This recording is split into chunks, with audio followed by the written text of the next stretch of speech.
আল্লাহর ওলি মুফতি আজিজুল হাসান মাটিতে তাকাইয়া তাকাইয়া হাঁটেন, আর ডানে হাতে নবীর সুন্নাত। মুফতি আজিজুল হাসান রহমাতুল্লাহ আলাইহি রাস্তা দিয়ে চলতেছেন, আর অপর দিক দিয়ে রাস্তার ফাঁকে এক পার্শ্ব দিয়ে একটা যুবক আর যুবতী প্রেমের আলাপ করতে করতে আসতেছে।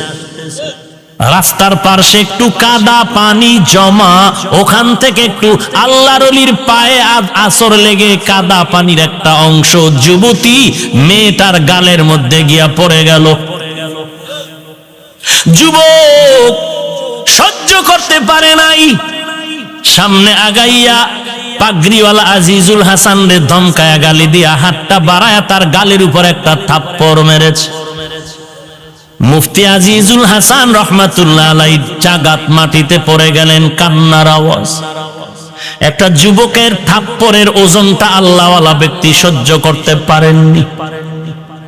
যুবক পাগড়িওয়ালা মুফতি আজিজুল হাসানকে চার মেরে মনের খুশিতে মেয়েকে নিয়ে আগায়। আল্লাহ বলেন, বান্দা তুই আর কত বাহাদুরি করবি? আমি আল্লাহর আরশ পর্যন্ত কেঁপে উঠবে যদি আমার বান্দা যারা খাস এদের সাথে যদি বেয়াদবি করো। আমি আল্লাহ যাদের সম্মান দিব তুই জিন্দেগিতে তাদের সম্মান নষ্ট করতে পারবি না। যদি হাতটা বাড়াও তোর হাত বাঁকা হয়ে যাবে। যুবক যুবতী মনের আনন্দে সামন দিকে গিয়া হঠাৎ করে রাস্তার পার্শ্বে যুবকটা পড়ে গিয়া পাওটা ভেঙ্গে গেল। যুবক চিল্লায় কয়, বাঁচাও বাঁচাও। তৃতীয় একটা ব্যক্তি এই যুবক যুবতীর ঘটনা পর্যন্ত দেখতেছিল, নীরবে দৌড়াইয়া কাছে এসে বলে, রে যুবক তোর কি হয়েছে? বলে পা ভেঙ্গে গেছে। কি জন্য? বলে এমনি। যুবতী মেয়েটারে বলে, ওই মেয়েটা তুই জানো নি এই যুবকের পাও ভাঙলো কেন? বলে জানি না। বলে ওই যে এক পাগড়িওয়ালারে থাপ্পড় মেরে রাস্তায় ফালায় দিয়েছে এই যুবক, কারণটা কি? চিনো পাগড়িওয়ালারে? কয় না চিনি না। বলে আমরা জানি, আমাদের এলাকায় সবাই তারে বড় হুজুর বলে ডাকে। এই বড় হুজুর থানবী রহমাতুল্লাহ আলাইহির খলিফা, তার কাছে গিয়ে তাড়াতাড়ি ক্ষমা চাও, না হয় এই যুবকের কপাল আর উপরে যাবে। ওয়া মাকারু ওয়া মাকারাল্লাহ ওয়া মাকারু ওয়া মাকারাল্লাহ ওয়াল্লাহু খায়রুল মাকিরিন।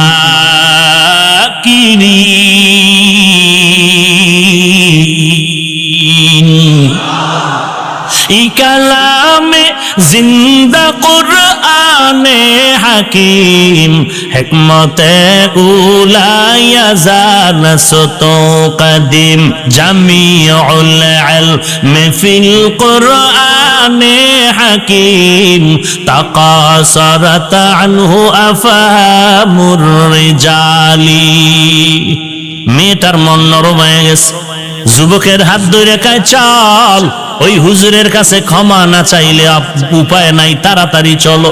যুবক ভাঙ্গা পা নিয়ে, চোখে পানি নিয়ে, কষ্ট করে করে করে করে আল্লাহর ওলির কাছে গিয়া পা জড়ায় বলে, আমাকে মাফ করে দাও, আমি বুঝতে পারি না, আমাকে ক্ষমা করে দাও। আল্লাহর ওলি আজিজুল হাসান ডাক দিয়া কয়, রে যুবক, আমি তো তোর জন্য কোনো বরদোয়া করি নাই, তোরে আমি কি ক্ষমা করব? তোর উপরে আমি বেজার না। কলে তাহলে আমার পা ভাঙলো কেন?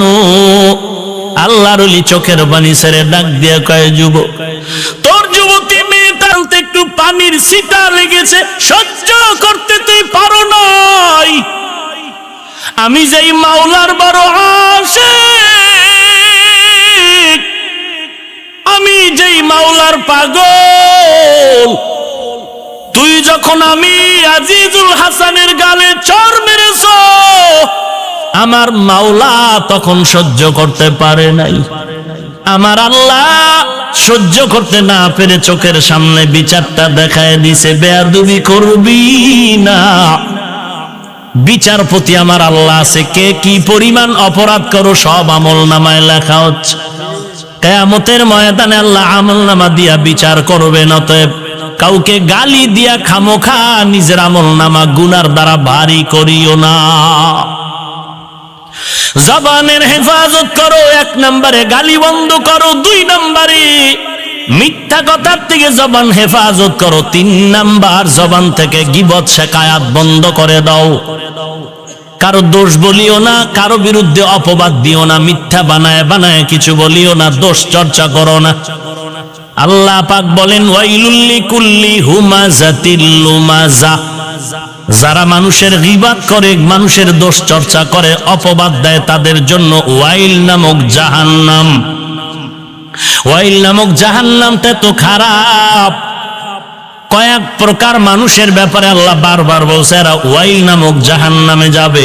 ওয়াইলুল লিল মুতাফফিফিন, ব্যবসা মাপে জোপে যারা ব্যবসা দোকানদারেরা মাপে ভেজাল করো, তাদের জন্য ওয়াইল নামক জাহান্নাম।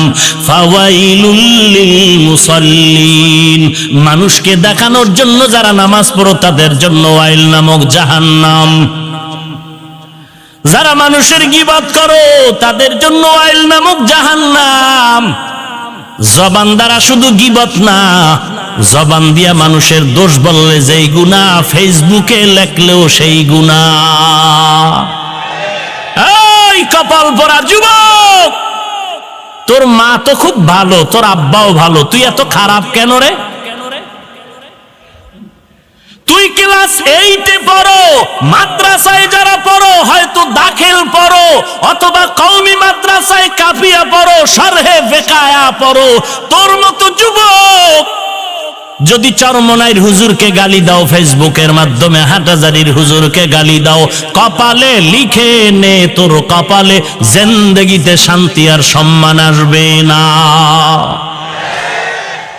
খাজা মঈনুদ্দিন চিশতি আজমিরি মদিনা থেকে ভারতে আসলেন কালেমার দাওয়াত নিয়া। মানুষের দাঁড়ে দাঁড়ে ঘুরিয়া কালেমার দাওয়াত দেয়। 90 লক্ষ বিধর্মী খাজা মঈনুদ্দিনের হাতে কালেমা পড়ে মুসলমান হয়ে গেল। আরো আস্তে করে বলেন, আরো জোরে বলেন। মার কাছে আইসা মঈনুদ্দিন খুশি। মা ডাক দিয়া কয় রে মঈনুদ্দিন এত খুশি কেন?